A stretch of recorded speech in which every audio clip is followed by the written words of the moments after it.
हज़रत अबू बकर सिद्दीक़ रज़ी अल्लाह ताला अन्हु के दौर से लेकर हज़रत उमर फ़ारूक रज़ी अल्लाह ताला अन्हु के दौर के दरमियान ये क्यों जमात की शक्ल नहीं आई? और अगर कोई ये कहे कि हम हज़रत अबू बकर सिद्दीक़ रज़ी अल्लाह ताला अन्हु को फॉलो करते हैं और इस नमाज को नहीं पढ़ते क्योंकि उस वक्त नहीं थी, तो इस पे क्या अश्काल है? फिर इसका क्या जवाब हज़रत अबू बनेगा? बकर की तवज्जो इस तरफ नहीं गई ना, उन्होंने देखा कि लोग मुतफर्रिक तौर पे पढ़ रहे हैं तो पढ़ने दिया जाए। ये तो ज़रूरी नहीं कि क्या उस वक्त पढ़ रहे थे? हाँ पढ़ रहे थे, तरावी तो हो रही थी उस तरावी वक्त, हो लेकिन एक इमाम के पीछे नहीं हो रही थी। तो हज़रत उमर रज़ी अल्लाह ताला अन्हु ने कुछ काम हज़रत अबू बकर ने किए हैं, कुछ हज़रत उमर ने किए हैं, कुछ हज़रत उमर ने भी नहीं, हज़रत उस्मान ने किए। मिसाल के तौर पर कुरान के मुख्तलिफ मसाहिफ को एक किताब में शाया करना, ये हज़रत उस्मान का कारनामा है। अब कोई ये क्या हज़रत उमर ने क्यों नहीं किया, हज़रत अबू बकर ने क्यों नहीं किया? भाई उन्होंने कुछ ऐसे काम किए जो बाद वालों ने नहीं किए। सारे काम एक ही शख्स तो नहीं कर लेता ना। ठीक हो गया। तो हज़रत उस्मान ने के दौर में कुरान एक मुसहफ़ में जमा हो गया, तरतीब दिया गया उसको, उसी तरतीब से आज तक किताबी शक्ल में उसी तरतीब से आज तक चला आ रहा है। कुछ काम हज़रत अली रज़ी अल्लाह ताला अन्हु के दौर में हुए, तो हमें नबी ने हुक्म दिया खुलफ़ाए राशिदीन की पैरवी करनी है। ठीक हो गया। तो खुलफ़ाए राशिदीन जिस काम पर जमा हो गए, बाद में तमाम हज़रात ने हज़रत उमर के इस अमल की को अच्छा समझा है, मुस्तहसन समझा। हज़रत उस्मान ने भी, हज़रत अली ने भी।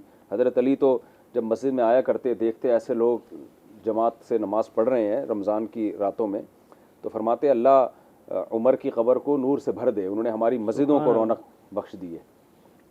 फिर पूरी दुनिया में जहाँ जहाँ पता चला ना हज़रत उमर ने एक इमाम पे लोगों को जमा किया, पूरी दुनिया में जहाँ जहाँ इस्लाम फैला हुआ था सब जगह ये अमल शुरू हो गया। मुफ्ती साहब, यहाँ पे एक सवाल आता है बीच में कि मसनून नमाज 8 रकात और 20 रकात, लोग बहुत ज़्यादा मतलब मैंने देखा है बहुत सारे ऐसे लोग हैं जो 8 रकात पढ़ के तरावी पूरी कर देते हैं, कुछ और बाकी जो हैं वो हमारे यहाँ स्पेशली पाकिस्तान में वो 20 रकात का वो हो रहा होता है। तो इसका थोड़ा सा कन्फ्यूजन है, लोग पढ़ के चले जाते हैं और ऐसा होता है कि इसका थोड़ा सा आप इसकी ये सवाल इनका ये कि कुछ लोग 8 रकत पढ़ के निकल जाते हैं, कुछ 20 रकत पढ़ के निकल जाते हैं। देखें, जो 8 पढ़ते हैं तो कम से कम ना पढ़ने से तो बेहतर है ना। बाकी इसमें ये फ़िक़ी मसला है, 8 रकत और 20 रकत। जो हज़रात कहते हैं 8 रकत तरावी है, तो वो मुवत्ता इमाम मालिक की एक हदीस पेश करते हैं कि हज़रत उमर रज़ी अल्लाह ताला अन्हु ने 8 रकतों पे लोगों को जमा किया। और बुखारी मुस्लिम की हदीस भी पेश की जाती है इस बारे में कि नबी सल्लल्लाहु अलैहि वसल्लम रमज़ान और गैर रमज़ान में 8 रकत से ज़्यादा नहीं पढ़ते थे।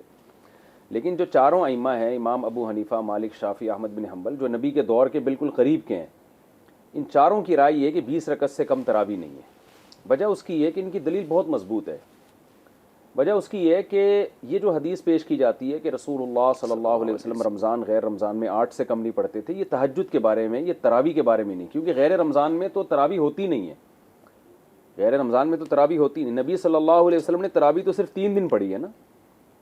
उसमें कितनी रकतें थी? एक ज़ईफ़ रिवायत है कि 20 रकतें थीं, लेकिन उस ज़ईफ़ रिवायत की तायीद होती है सहाबा ताबिईन के अमल से। क्योंकि हज़रत उमर रज़ी अल्लाह ताला अन्हु ने जब शुरू की है तो 20 रकतें शुरू की थी, और इसमें असल दलील जो दी जाती है हज़रत उमर ही का अमल है। हज़रत उमर अगर एक इमाम पे लोगों को जमा करके जमात से इस तरह एहतमाम ना करते तो उसके बाद कोई भी अमल ना करता खुलफ़ाए राशिदीन के बाद, क्योंकि किसी के पास अथॉरिटी नहीं थी इसकी। तो अब हज़रत उमर ने 20 रकत शुरू की। अच्छा, इस बारे में एक मुवत्ता इमाम मालिक की रिवायत पेश की जाती है कि हज़रत उमर ने 8 रकतें शुरू की हैं। बाज़ हज़रात ये दावा करते हैं कि ये बिल्कुल बेगुबार रिवायत है। ऐसा नहीं है, इसको बड़े बड़े मुहद्दिसीन ने ज़ईफ़ करार दिया है।